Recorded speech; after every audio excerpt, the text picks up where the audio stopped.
Malam Natal 1985 adalah hari libur yang santai dan penuh kebahagiaan bagi seorang Debbie Wolf yang berusia 28 tahun dan keluarganya. 7 hari kemudian, mayat Debbie ditemukan tenggelam dalam drum minyak di kolam belakang rumahnya. Polisi mengatakan dia tenggelam secara tidak sengaja. Tetapi ibunya mengatakan itu adalah sebuah pembunuhan. Apa yang terjadi dengan Debbie Wolf, seorang perawat berusia 28 tahun dari Fayetteville, North Carolina?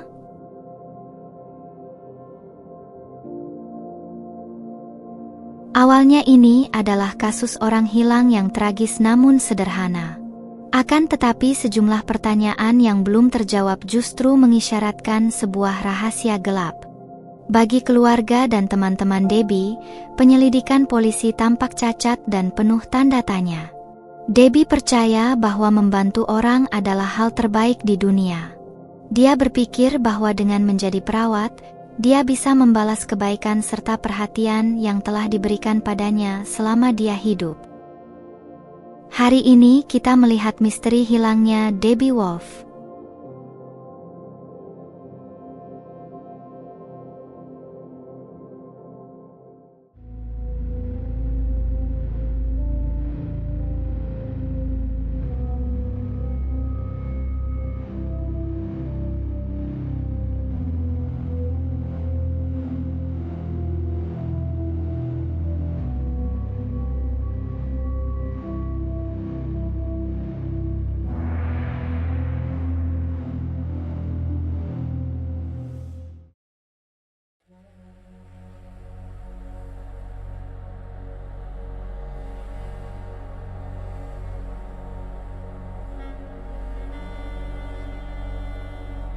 Debbie Wolf baru saja lulus dari sekolah perawat 2 tahun sebelum dia hilang pada 26 Desember 1985. Debbie digambarkan oleh teman dan rekan kerjanya sebagai orang yang penuh kasih sayang dan selalu ceria. Itulah yang membuatnya berhasil dalam pekerjaannya sebagai perawat di rumah sakit veteran. Pada Rabu 25 Desember 1985, Debbie menikmati hari Natal bersama keluarganya di rumah ibunya. Hari yang biasa dihabiskan bersama keluarga dan teman-teman dekatnya dengan penuh kebaikan hati. Tetapi Debbie harus segera pulang agar dia bisa bekerja di rumah sakit untuk keesokan harinya. Pada pukul 4 sore, hari setelah Natal, dia menyelesaikan shiftnya di rumah sakit. Debbie Wolf meninggalkan rumah sakit dan memutuskan menuju pulang ke rumah. Rekan-rekan kerjanya melihatnya meninggalkan rumah sakit sekitar pukul 4 sore dan mengira dia akan kembali ke rumah kabinnya yang terpencil. Kabin itu berada di area hutan dengan pemandangan kolam danau yang memikat di sekitarnya, tempat dia tinggal bersama 2 anjingnya. Debbie sangat mencintai anjing-anjingnya dan dikenal sebagai orang yang merawat mereka dan rumahnya dengan baik. Tetapi keesokan paginya, Debbie yang seharusnya berada di tempat kerja pada pukul 8 pagi, tidak muncul di tempat kerja pada hari itu. Ibunya yang mengetahui hal itu sangat khawatir dan memutuskan untuk menelepon Debbie, tetapi tidak ada jawaban. Itu sama sekali tidak seperti Debbie. Dia tidak pernah absen kerja dan dia akan menelepon jika dia akan terlambat beberapa menit. Tetapi mereka tidak mendapat kabar dari Debbie. 27 Desember, hari setelah Debbie menghilang, ibu Debbie, Jenny Edwards, pergi ke rumah Debbie bersama suaminya, John, dan seorang teman keluarga bernama Kevin Gordon. Debbie tinggal di sebuah kabin terpencil 7 mil di luar Fayetteville. Hanya beberapa jam setelah Debbie tidak muncul di shift kerjanya, rumahnya dalam keadaan berantakan. Mobilnya tidak diparkir di tempat biasa, kaleng bir berserakan di seluruh kabin dan seragam perawat Debbie ditinggalkan tergeletak di lantai dapurnya. Namun, hal-hal menjadi lebih aneh ketika Kevin Gordon menemukan tas Debbie tersembunyi di bawah tempat tidurnya, dan kemudian keluarga menemukan bahwa kursi mobilnya telah didorong ke belakang sepenuhnya. Debbie hanya berukuran 5 kaki 3 inci, dan tidak mungkin dia bisa mengemudikan mobil dengan kursi dalam posisi seperti itu. Kemudian mereka menemukan pesan di mesin penjawab teleponnya. Pesan ini membuat teman dan keluarganya sangat cemas. Pertama karena mereka tidak mengenali suara pria dalam rekaman, dan kedua karena isi pesan tersebut berkata, "Hey Deb, aku di kantor hari ini. Aku hanya ingin tahu bagaimana kabarmu. Kalau bisa, tolong hubungi aku di sini di ruang rawat, aku di 227007, atau aku akan meneleponmu di rumah malam ini. Kamu tidak masuk beberapa hari ini dan membuatku khawatir. Jadi aku ingin memastikan kamu baik-baik saja. Bye." Pria yang meninggalkan pesan itu mengaku sebagai rekan kerja dari rumah sakit veteran dan mengatakan bahwa dia hanya ingin mengecek keadaan Debbie karena dia telah melewatkan begitu banyak shift kerja. Keluarganya tahu bahwa itu tidak benar, padahal sebenarnya dia hanya absen beberapa jam saat dia merekam pesan di mesin penjawab telepon. Hal ini juga yang kemudian dikonfirmasi oleh rekan-rekan kerja Debbie di rumah sakit. Keluarga dan teman-temannya menggambarkan Debbie sebagai orang yang rapi dan teliti. Itulah mengapa ibunya sangat panik ketika menemukan rumah Debbie dalam keadaan berantakan. Ibu Debbie, Jenny, segera menghubungi polisi tetapi dia mendapat respons yang kurang antusias. Dia diberitahu bahwa Debbie harus dinyatakan hilang secara resmi selama 72 jam sebelum polisi membuka kasus orang hilang dan mulai mencarinya. Bahkan seolah-olah itu belum cukup, polisi justru baru mulai mencari Debbie 5 hari setelah dia hilang. Ketika mereka akhirnya datang ke kabin terpencilnya pada malam tahun baru 1986, mereka hanya melakukan pencarian di sekitar rumahnya. Meskipun dengan anjing pelacak, tetapi anjing-anjing tersebut tidak dapat mendeteksi jejak Debbie dan pencarian dihentikan untuk hari itu. Menurut penyelidik yang bekerja di departemen tersebut pada saat itu, keluarga Debbie telah menyebutkan bahwa pencarian di kolam telah dilakukan, sehingga polisi tidak melakukan pencarian ulang di kolam atau memerintahkan tim penyelam untuk mencarinya pada hari itu. Namun menurut keluarga, hal seperti itu tidak pernah dikatakan kepada polisi, dan polisi sendiri yang memutuskan untuk tidak melakukan pencarian di kolam atau memerintahkan tim penyelam untuk mencarinya pada hari itu. Ibu Debbie akhirnya memutuskan menyewa tim penyelam swasta untuk melakukan pencarian di air pada hari berikutnya. Teman keluarga yang bernama Kevin Gordon mengajak seorang kenalan yang memiliki pengalaman dalam hal penyelamatan yang bernama Gordon Childress. Dia sudah terbiasa untuk melakukan pekerjaan menyelam.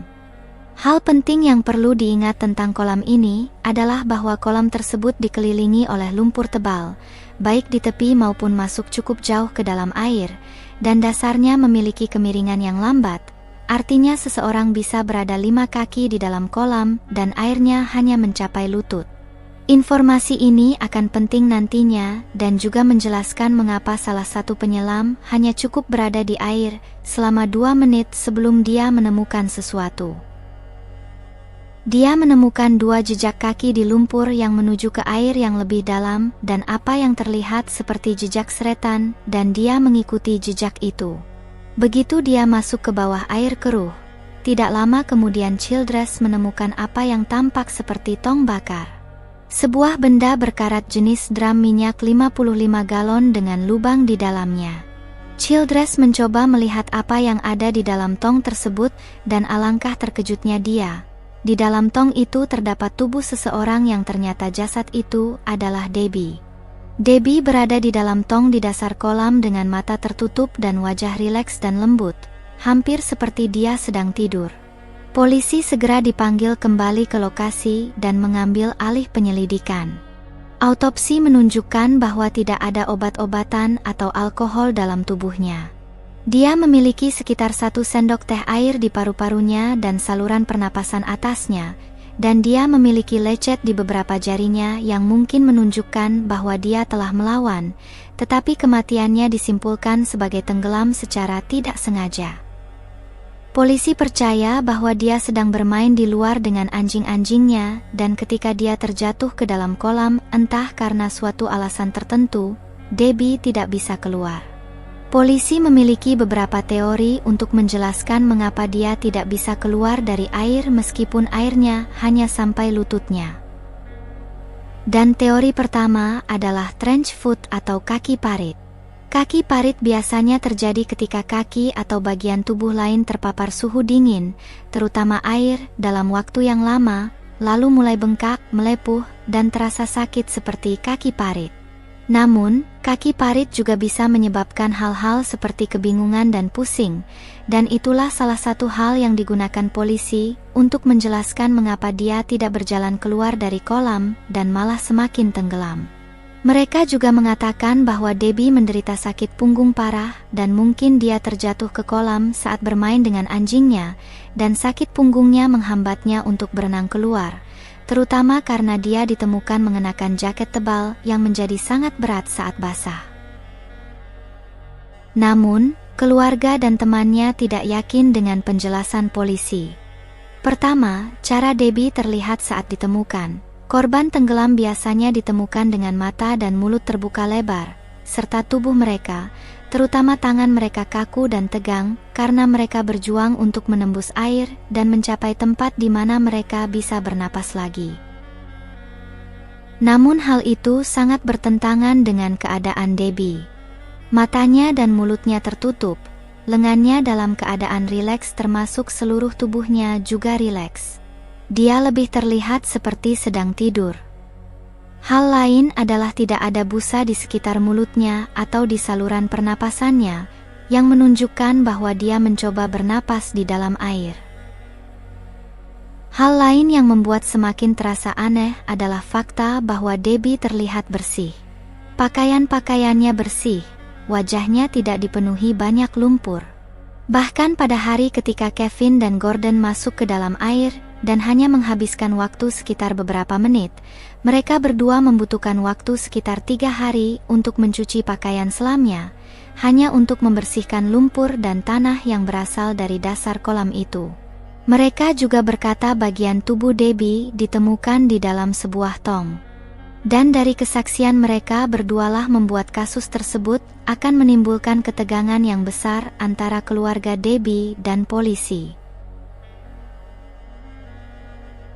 Polisi baru akan mengumumkan beberapa hari kemudian setelah mengambil alih penyelidikan bahwa tidak pernah ada tong, dan sebenarnya jaket Debbie yang mengembang di sekitar tubuhnya dan memberikan kesan seperti sebuah tong bagi penyelam. Keluarga Debbie tidak setuju dengan keterangan polisi. Ibu Debbie kemudian mengingat sebuah tong yang dia pernah lihat di dekat kabin Debbie. Dia mencoba pergi untuk memeriksa ke tempat di mana tong itu berada dan ternyata tongnya hilang. Lekukan tanah bekas tong itu masih ada dan terlihat jelas, tetapi tong itu tidak ada lagi.